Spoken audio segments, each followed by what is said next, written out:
un podcast Binge Audio. Je me souviens que ça a été l'un des premiers signaux d'alerte pour moi. L'été 2020, en plein Covid. Des bouffées de chaleur dans l'été chaud qui démarrait et un gros vague à l'âme que j'attribuais à la pandémie et qui n'a pas aidé sûrement. Des larmes pour des petits riens, une angoisse nichée dans ma poitrine. L'envie de tout plaquer aussi, pour aller respirer ailleurs. Et puis, en lisant sur la périménopause, je me suis aperçue que cet état poisseux et vaguement dépressif, il était peut-être dû à mes hormones. Que c'était un des symptômes en tout cas. Et aujourd'hui, je vois tant de femmes perdre leur sourire, leur confiance en elles, dire qu'elles ne se reconnaissent plus. Je vais demander à la doctoresse Lucie Joly, joli nom, de nous expliquer pourquoi on a ces faiblesses du cœur et de l'âme à cette période. Et puis, parce que moi, contre la déprime, je puise ma joie dans le chant, vous aurez droit à quelques petits intermèdes du groupe que je forme avec 9 femmes géniales, les filles du paradis. Déprimés, nous étions tout un peu déprimés. Dans la vie, aucun jour n'est pareil, tu t'ennuies. Tu attends le soleil impatiemment, éperdument, passionnément. Bonjour Lucie Joly. Bonjour.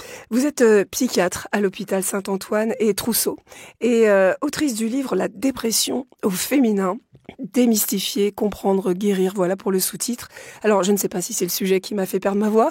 En tout cas, je précise que c'est un livre qui parle de tous les âges de la vie des femmes, mais on va s'attarder plus spécifiquement sur l'âge de la périménopause, donc autour de 45 ans. Vous entendez ça souvent, ce que je décrivais à l'instant, ce que j'ai ressenti à la périménopause? Oui, c'est très fréquent. Bon, faut savoir que la ménopause, c'est une phase de transition normale, physiologique dans la vie d'une femme et qui va se définir par un arrêt des règles pendant au moins 12 mois, avec une période en fait de transition ménopausique. Et en fait, brisons un mythe déjà, c'est vraiment pendant la période de préménopause qu'on est plus à risque de dépression que la période de ménopause. Alors pourquoi c'est une période où on est fragile psychologiquement ? Eh bien, c'est une période où il va y avoir en fait des remaniements très importants hormonaux, des fluctuations comme ça hormonales imprévisibles qui vont rendre plus susceptibles aux troubles anxieux et aux troubles dépressifs.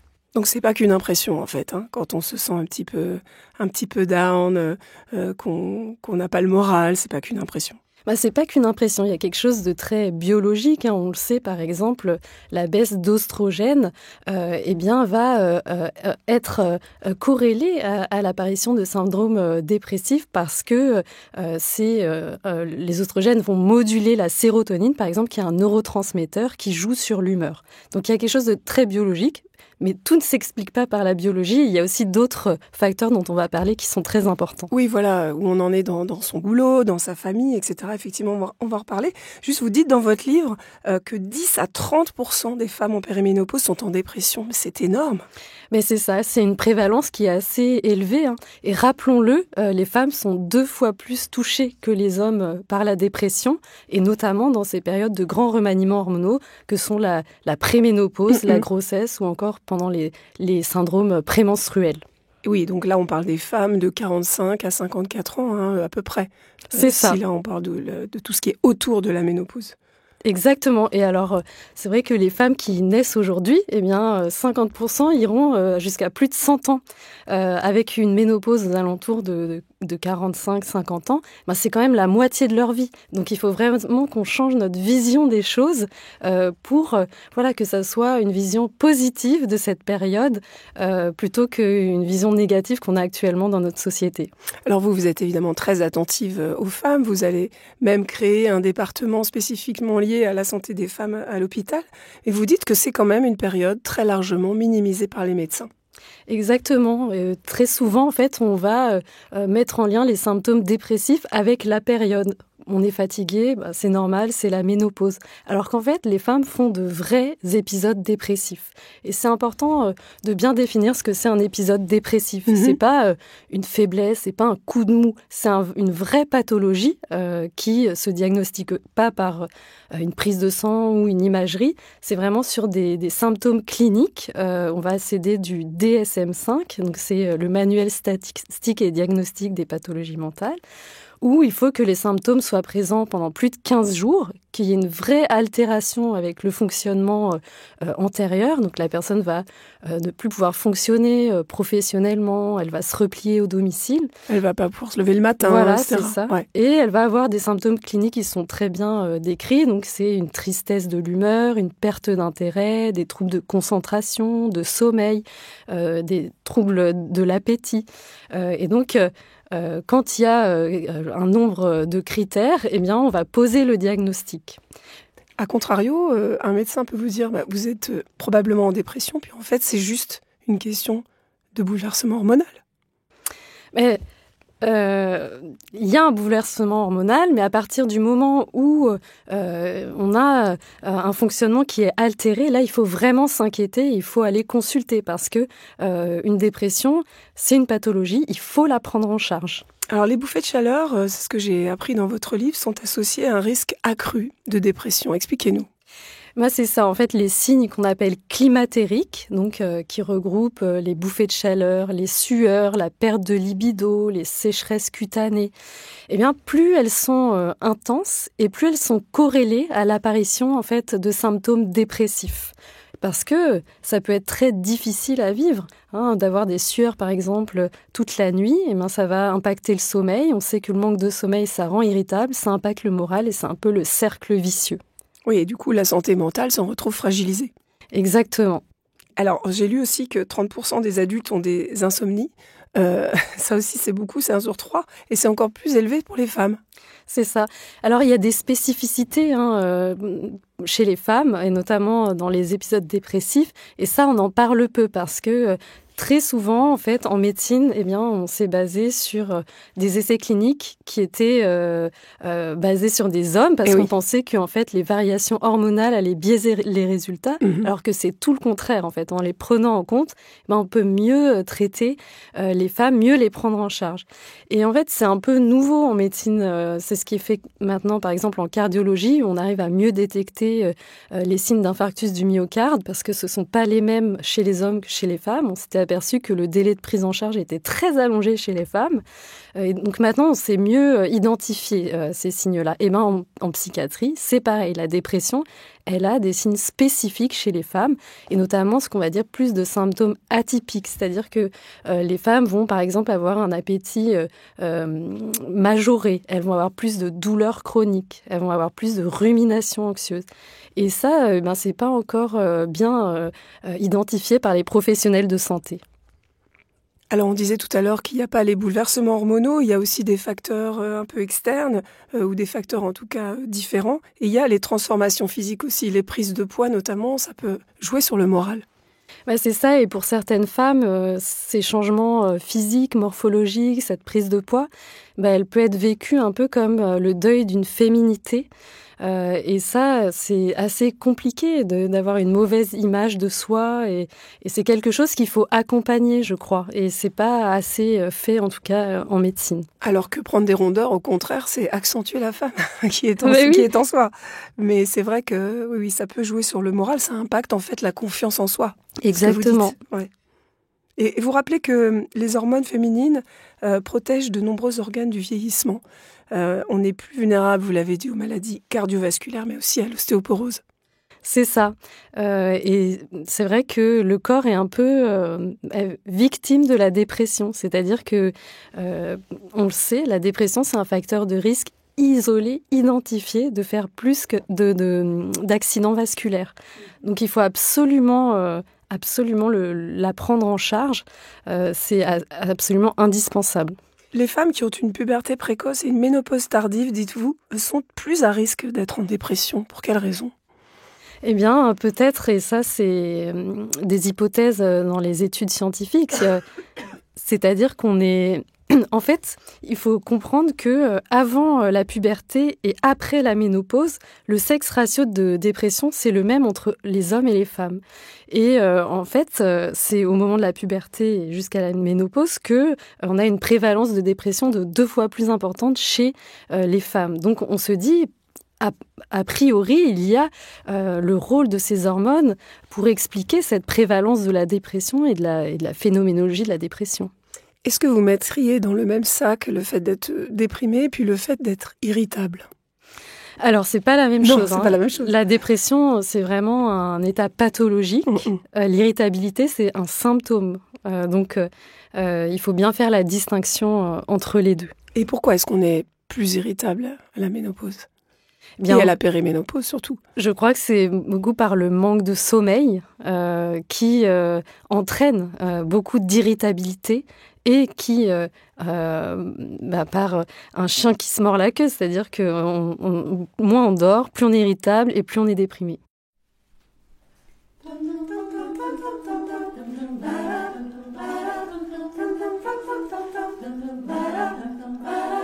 Déprime, à quoi tu rimes avec ton parfum d'aspirine? Perds pas ton temps, plus rien ne me mine. J'ai le moral et les idées clean.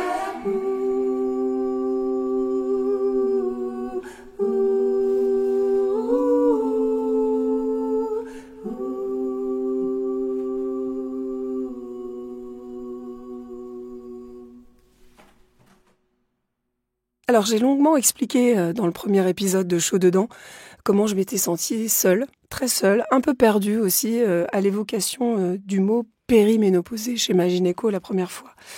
J'ai entendu périmée, clairement. Est-ce que c'est parce qu'on confond fertilité et jeunesse, à votre avis? J'ai l'impression, oui, qu'il y a cette association et on a vraiment une vision très négative de cette période, comme si on perdait le statut de la féminité, alors que dans d'autres pays, comme par exemple au Cameroun, le fait d'être ménopausée, ça va permettre aux femmes d'accéder à des promotions professionnelles.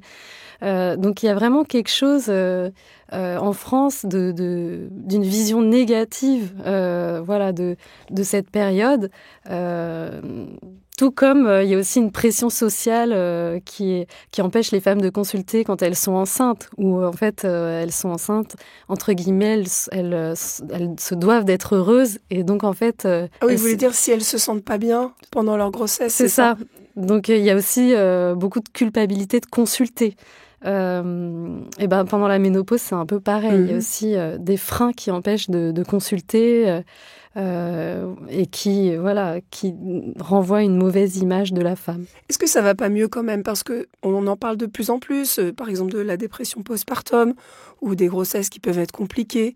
Ça commence à venir aussi pour la périménopause. Est-ce que vous trouvez qu'il y a un changement quand même dans les mentalités? Alors, je trouve que les choses évoluent, et notamment depuis quelques années, mais c'est pas suffisant.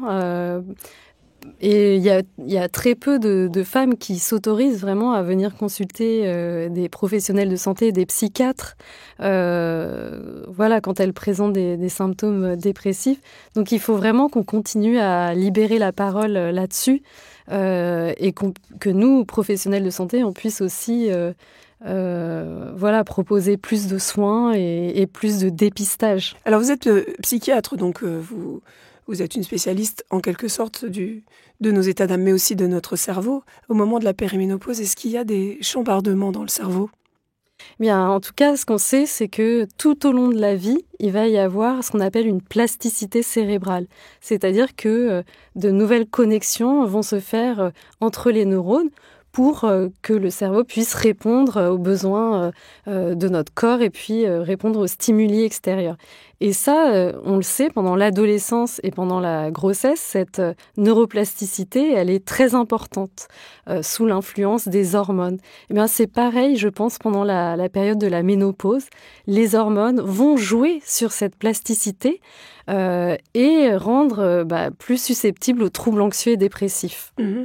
Mais on n'est pas obligé d'avoir ces troubles dépressifs pendant 20 ans. C'est juste cette période, comme vous dites, de la transition ménopausique, vous confirmez? Exactement, c'est vraiment pendant ces périodes de grands chamboulements, de grands remaniements hormonaux qu'on est plus à risque de faire des dépressions. Et ça ne veut pas dire que après on va en faire de façon chronique. En tout cas, c'est une période de plus grande vulnérabilité. Alors justement, dans votre livre, vous parlez de ces fenêtres de vulnérabilité dans la vie d'une femme. Quelles sont-elles? Est-ce que vous pouvez nous les rappeler? Bien, la première, c'est la période de l'adolescence, où se construit la personnalité, la structure. Et comme je l'ai dit tout à l'heure, il y a vraiment un chamboulement hormonal. La période de la grossesse, et ça, c'est vraiment ma spécialité, c'est une période où, en fait, il va y avoir des modifications cérébrales très, très importantes sous l'influence des hormones comme les oestrogènes ou la progestérone. Et ces modifications cérébrales, elles vont être très importantes pour préparer la mère, en fait, à répondre aux besoins du nouveau-né. Il va y avoir une diminution, par exemple, du volume de matière grise qui va être très importante, de 5 à 15%. Il va y avoir des zones du cerveau qui vont s'activer, des zones de la régulation émotionnelle, de l'empathie. Et donc, les femmes vont acquérir finalement des nouvelles compétences. Elles vont mieux visualiser les émotions sur le visage des personnes. Elles vont être plus alertes. Plus empathiques. Voilà, plus alertes sur les pleurs d'un nouveau-né. Et finalement, le cerveau, il va se surspécialiser. Il va devenir un cerveau maternel. On parle beaucoup du syndrome du neurone unique, mais en fait, il faut voir les choses autrement. Pendant la grossesse, il y a une surspécialisation, en fait, à tel point que ces modifications cérébrales, elles vont, certaines, persister toute la vie, et on va pouvoir distinguer sur imagerie une femme qui a eu des enfants d'une femme qui n'en a pas eu, voire même du nombre de grossesses qu'elle a pu avoir dans sa vie. Vous voulez dire par rapport à ces réactions cognitives par imagerie, neuronales, par imagerie du cerveau. Exactement. Donc c'est assez fascinant. Mais voilà, en contrepartie, entre 15 à 18% des femmes vont faire des dépressions anténatales. 15 à 18%? Oui, et une femme sur 5 fait une dépression du postpartum. Donc c'est quand même des chiffres qui sont assez impressionnants et dont on parle pas assez.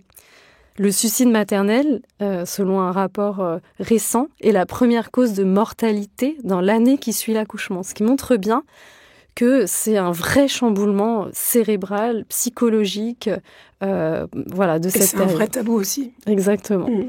Je disais tout à l'heure que j'avais éprouvé à la périménopause une forme de mal-être important.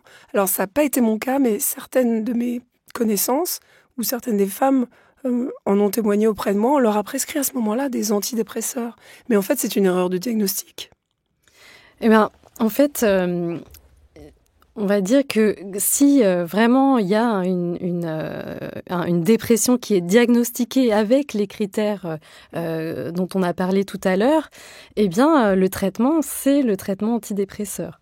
S'il n'y a pas ces critères, à ce moment-là, ça sera une autre prise en charge. Et il n'y a pas d'effet secondaire fâcheux, disons, alors qu'on aurait pu simplement avoir un traitement hormonal? Eh bien, en fait, le traitement hormonal substitutif qu'on prescrit, il va jouer sur les symptômes climatériques. Et par effet indirect, parce que ces symptômes sont très mal vécus, ça peut agir, permettre d'éviter des symptômes dépressifs. Mais s'il y a une vraie dépression qui est diagnostiquée... Ah oui, là, je suis d'accord. Là, le traitement hormonal substitutif, c'est pas le traitement de première intention, c'est l'antidépresseur. Et qu'est-ce qui peut aider selon vous, à part les traitements quand vraiment il y a une dépression qui est diagnostiquée? Qu'est-ce qui peut aider à mieux traverser cette période psychologiquement? Eh bien, déjà, il faut mettre en place ce qu'on appelle des règles hygiéno-diététiques. C'est vraiment, par exemple, maintenir des rythmes biologiques, manger à des heures de repas, se coucher à des heures de coucher, et surtout l'heure de lever qui est très importante, ce qui joue beaucoup sur l'humeur, de garder des rythmes réguliers. De faire de l'activité sportive. Alors, si on est très déprimé, c'est compliqué, mais en tout cas, ça fait du bien, ça crée une bonne fatigue et c'est bon pour le sommeil. Avoir une bonne alimentation, prendre des oméga 3. Donc, éviter tous les stimulants comme café, thé avant d'aller se coucher, éviter les écrans bleus. Il y a plein de choses comme ça qu'on peut mettre en place. Et puis, si on a des symptômes qui sont légers à modérés, on pourra proposer des thérapies, comme des thérapies cognitivo-comportementales, qui joueront sur ce qu'on appelle les cognitions négatives. C'est quoi? Ça consiste en quoi? Eh bien, quand on a un pessimisme, qu'on est dans un négativisme permanent, qu'on change un peu notre vision des choses. Et puis, si on a une dépression qui est assez sévère, on proposera d'adjoindre un traitement antidépresseur. Alors, les antidépresseurs, c'est pas des traitements qu'on prend toute la vie, hein, parce que très souvent dans l'idée générale, c'est on voit un psychiatre, on est fou, on prend des traitements, c'est pour la vie. Non, c'est pendant vraiment une période. Généralement, les traitements les prescrit au minimum 4 à 6 mois. Et puis après, on réévalue. Et si l'épisode est bien consolidé, à ce moment-là, on essaye de le diminuer et de l'arrêter. Je pensais qu'en bonne psychiatre, vous alliez me dire un des moyens pour traverser cette période, c'est aussi de parler. La parole, c'est important. Bien sûr, l'échange. Bien sûr. C'est la première chose, c'est thérapeutique. Et parfois, une seule consultation permet de débloquer les choses. Donc, bien évidemment, la première chose, c'est de discuter. Et puis, d'avoir un bon contact avec le praticien et en fait de pouvoir s'autoriser à dire tout ce qui nous passe dans la tête. Et ça, c'est vraiment le plus important, d'être en confiance pour pouvoir déposer des choses en entretien. Et la parole, ça peut être aussi tout simplement entre amis, simplement le fait d'en parler, d'échanger, etc. Ça peut faire du bien. Exactement, d'en parler à des proches qu'on considère de confiance. Et puis, eux peuvent aussi amener justement à la consultation avec un professionnel. Dans votre livre, vous évoquez aussi des traitements à base de phytothérapie. Ça peut fonctionner, ça ? Alors, certaines études, oui, montrent que ça pourrait marcher. Alors, il faut après encore valider par des études de cohorte plus importantes. Ouais. Et les Japonaises, par exemple, ont moins de bouffées de chaleur parce qu'elles mangent beaucoup de soja. Ça. C'est ce qui est dit dans certaines études. Oui, c'est ce que vous avez évoqué. Alors, on a beaucoup parlé du biologique, mais il faut rappeler aussi que cette période-là, c'est une période de transition psychologique, où il se passe beaucoup de choses dans la vie d'une femme. Il y a des petits-enfants, les parents vieillissent, les enfants partent du domicile, il y a des mutations professionnelles. Et tout ça aussi, c'est quelque chose qu'il faut prendre en compte.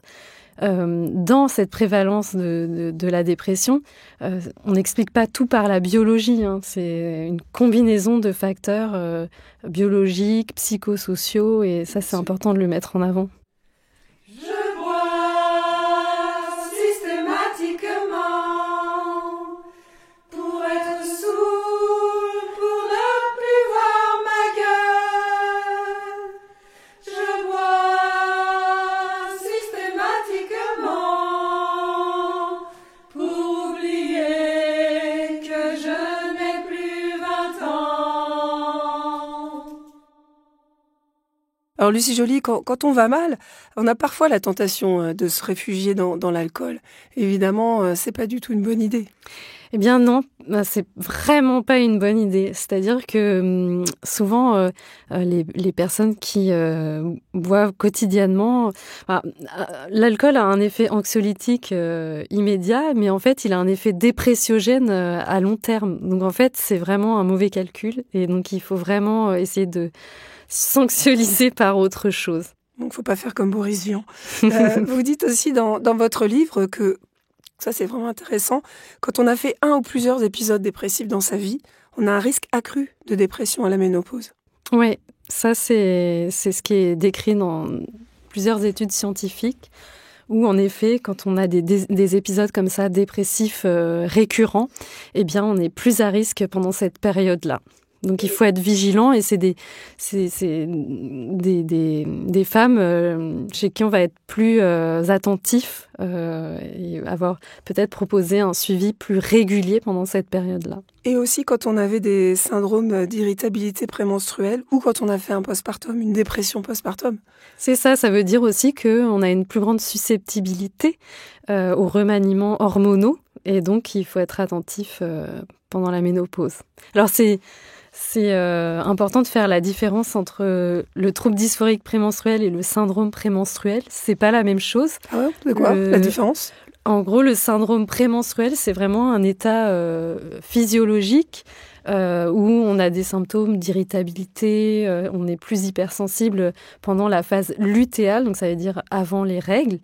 Ça ne nécessite pas de prise en charge médicamenteuse ou spécifique particulière. Par contre, le trouble dysphorique prémenstruel, qui touche 5% des femmes, là, c'est vraiment un état pathologique où on a des symptômes dépressifs sévères qui altèrent notre fonctionnement. C'est des femmes qui, avant les règles, ne peuvent pas aller travailler. Qui sont dans une tristesse, une douleur morale qui les empêche de fonctionner. Et c'est on peut le mettre un peu en parallèle avec le baby blues et la dépression du postpartum, où le baby blues, c'est un état physiologique, juste après l'accouchement, et avec un pic à J3. Qui est, entre guillemets, normal. Qui est physiologique. Et la dépression du postpartum, c'est vraiment un état pathologique, où il faut qu'il y ait des symptômes qui durent plus de 15 jours et qui a ses spécificités. Alors, il faudrait mieux prévenir que guérir. Aux États-Unis, le National Institute of Mental Health, donc l'Institut national de la santé mentale, recommande un dépistage systématique de la dépression chez les femmes en transition ménopausique, c'est-à-dire en gros à la périménopause. Est-ce que c'est ce qu'il faudrait faire en France ? J'en suis persuadée. En France, il n'y a aucun dépistage systématique. Et on le voit, cette prévalence de la dépression, elle est quand même très importante. Donc il faut absolument qu'on puisse mettre en place ce dépistage systématique pour mieux repérer et mieux prendre en charge ces femmes qui sont en grande souffrance. Alors j'aime bien terminer quand même avec un aspect positif. Et la bonne nouvelle, c'est que en post-ménopause, c'est-à-dire une fois qu'on est ménopausé, confirmé, etc., ça s'estompe finalement, ce syndrome un peu dépressif. C'est ça. Et le sexe ratio redevient le même avec l'homme. C'est-à-dire qu'il y a autant de femmes déprimées que d'hommes déprimés, c'est ça. D'accord, donc ça se normalise, on va dire. Voilà. Et alors, j'aime beaucoup ce que vous dites aussi dans votre livre. Vous dites que la ménopause, c'est le futur été indien de la féminité. Qu'est-ce que vous allez vous dire ? C'est-à-dire qu'on parle beaucoup d'âge critique, d'hiver des femmes. C'est des termes qui sont assez négatifs pour qualifier cette période. Et comme je disais tout à l'heure, cette période-là, finalement, ça va être la moitié de la vie d'une femme. Donc il faut le considérer pas comme l'hiver critique, mais comme l'été indien de la féminité. La la la, la la la la la la la, la la la la la la. Merci beaucoup, Lucie Joly. Merci aussi à Pascal, Camille, Delphine, Muriel, Alex, Cécilia, Yasmina, Julie et Steph, mes chanteuses préférées. Cette irruption des filles du paradis dans Chaud dedans, c'était aussi mon hommage personnel à Perrine Kervran, autrice de la fabuleuse série documentaire LSD sur la ménopause sur France Culture. Je vous la recommande, elle m'a beaucoup inspirée. Merci d'être si nombreuses à écouter Chaud dedans. Désolée pour la voix pour cet épisode. Merci de vous abonner, de liker la page Insta. J'apprends à mieux vous connaître et c'est top. Merci à Marie Jaworski et à Paul Berthiaud, les chefs de la réal et du montage. Merci à Juliette Livartowski et Marie Foulon pour la prépa de cet épisode. Portez-vous bien.